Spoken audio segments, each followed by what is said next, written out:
You're listening to Nutmeg Nation with Carlene Humphrey.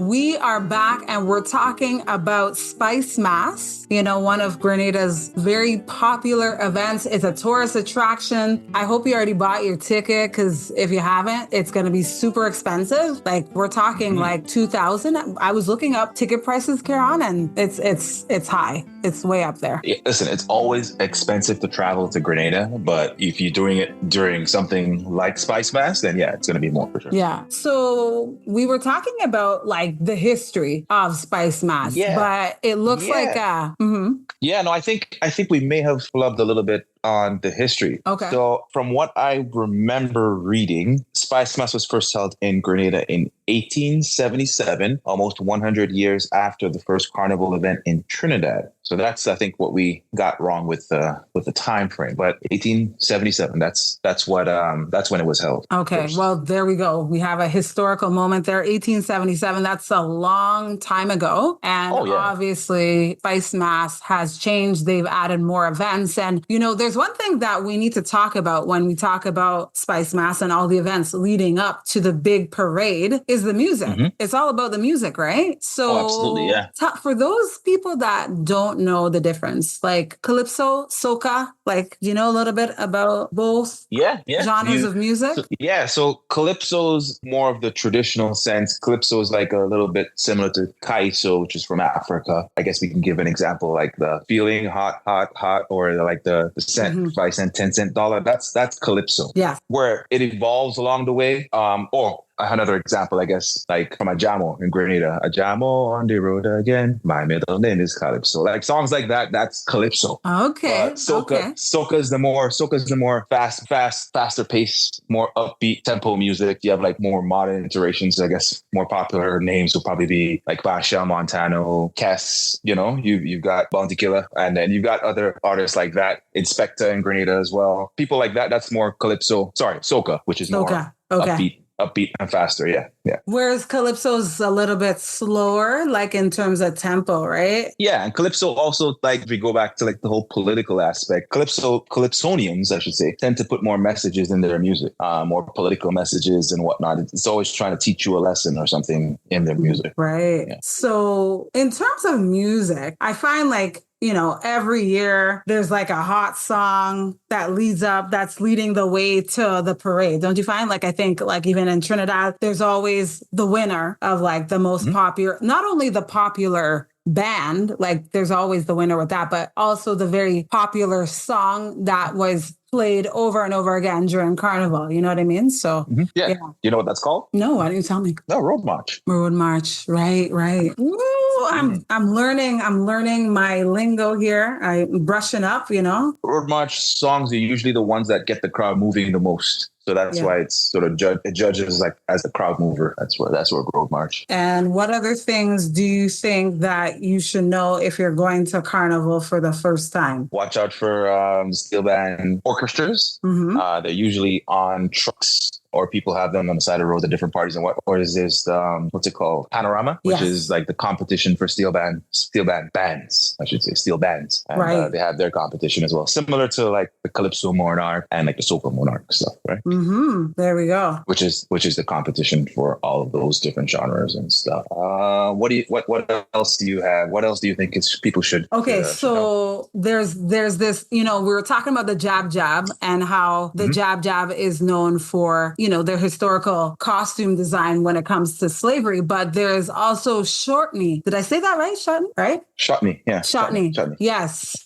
So they're one of the most iconic and recognizable, and they're also known for scaring people. Like, I think they're scary because they have the powder and they're walking around, down the street, and you'll see all kinds of colors, textures. You don't see their face because they're wearing a mask. And it's also, in terms of tradition, they're African and French, and they've been around a long time, right? I mean, I don't know the historical significance there, but it's definitely something you can't miss when you're in Carnival, right? Yeah. Yeah, that's one as well. Yeah, absolutely. So when you're going to Carnival, what do you think you need before you head down to a parade? Like, what kind of things should you bring with you when you're attending? What are your must-haves? Maybe a pouch for your cell phone. So if it gets wet or anything like that, you know? Yeah. Okay. Yeah. How about some water? Stay hydrated is kind of hot. Well, you got to have your water on the road with you. So yeah. Okay, I guess we could talk about both ways, because if you're a spectator, it's one thing versus being a part of the parade, right? Because when you're a part of the parade, they usually give you, they give you food, they give you water and stuff like that. But if you're just going to watch the parade, or if you're doing a little cheap like Kerron and doing, Juve morning, right? Yeah. It's not cheap. I'm just razzing you there, but it's a more affordable, right? It's called maximizing your experience. Like, what I do is I go to all the parties beforehand, or as many as I can go to, and then do Juve, and then just enjoy the mass watching it. Right. Okay. So what do you mean you go to as many parties as possible? Because I know in Trinidad, you guys are partying for a month. They don't party. I mean, they party a lot in Grenada. I think it's the week leading up to Carnival. It's maybe like almost a 2-week celebration. But I don't know, Trinidad's pretty extensive in terms of how much they plan it in advance, right? Well, Trinidad starts partying as soon as Boxing Day hits up until Carnival. So that's how it works in Trinidad. So you get a lot more parties, and everything is a party. So yeah.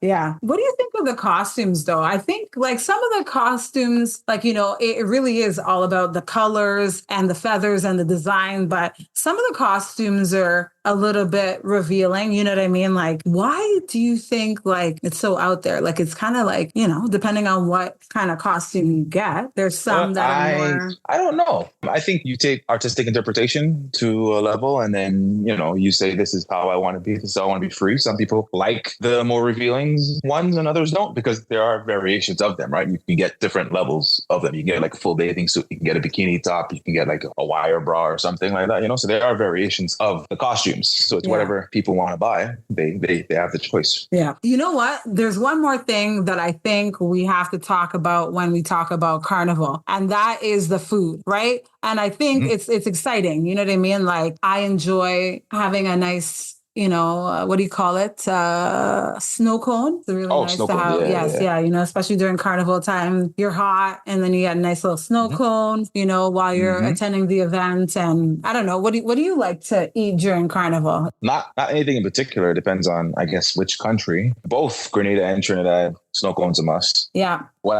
I'm in Trinidad in general, it's usually all about like any kind of food, basically, because the foods are so flavorful. You've got doubles, roti, bacon shark. Bacon shark, yeah. There's also all these different flavors of ice cream, that like Guinness ice cream. There's now like doubles ice cream. There's a whole bunch of other stuff that's there. Doubles ice cream? Have you ever tried what? Yeah, exactly.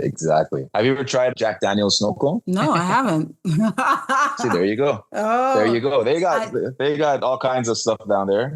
So yeah, I wouldn't even like when I just go, I just have food in general. Yeah, no, it is about the food too, right? Even like when I'm in Grenada, I don't really like rum and raisin, but when I'm down there, like a good rum and raisin ice cream is really good. And I don't know, I like KFC better in Grenada. Oh, yeah. They add a little bit more spice to it. You know what I mean? And I don't know, people are always waiting in line for KFC. I don't understand it, but it's one of those things. It's not just about the KFC. It's about the authentic food, like you were saying. And for me, when I went to Trinidad, I was only there for a day. And when I did go, like we did go to a restaurant and we had roti, and I don't know if I'm kind of afraid to say this because I'm from the island, but I don't really like mango that much. But I got to give it to the Trinidadians because they put mango in the roti and it tasted amazing. Yeah. It was so good. Yeah.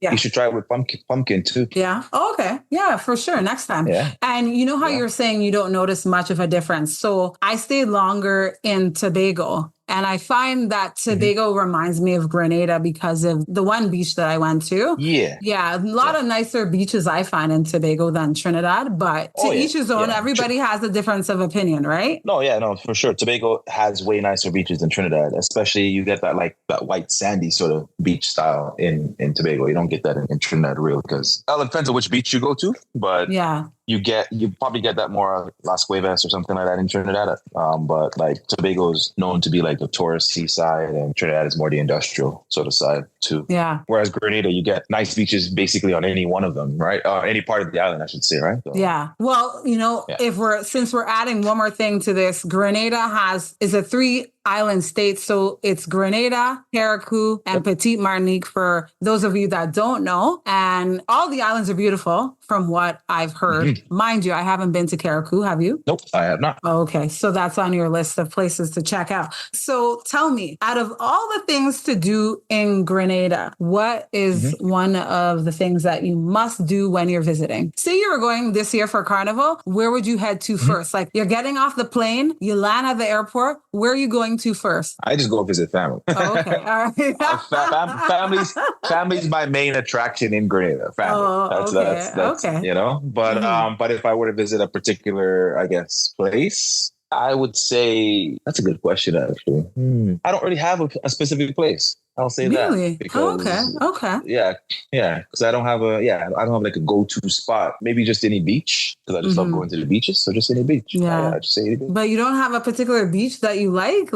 No, well, Grenada's beach is the one that's basically most talked about. So I guess I can stick with that one. Well, I'm biased in my opinion because I like Grenada's beach because it's close to where my grandmother lives. So, but there's a few other beaches I haven't checked out, to be honest. And I feel like I have to see the other beaches. Like obviously I've been to Batway Beach in the country, but I haven't been to Magazine Beach, and there's a few others that are nice as well. But yes, like you said, the tourist attraction is Grenada's Beach. It's right close to the water, beautiful views, lots of resorts there. And the sand is absolutely gorgeous, right? So, I mean, can't go wrong with Grenada's Beach at the end of the day. So, well, I think we touched on it, a little history on Spicemas. So if you're going to Carnival this year, I hope you have fun and enjoy the festivities. We're counting down, but I think it's important to know the history of Carnival because it's come a long way from what it was originally. There's more events now, and I think it's good to check out what's going on before you buy tickets, or if you already bought the tickets, you know what I mean? It's always good to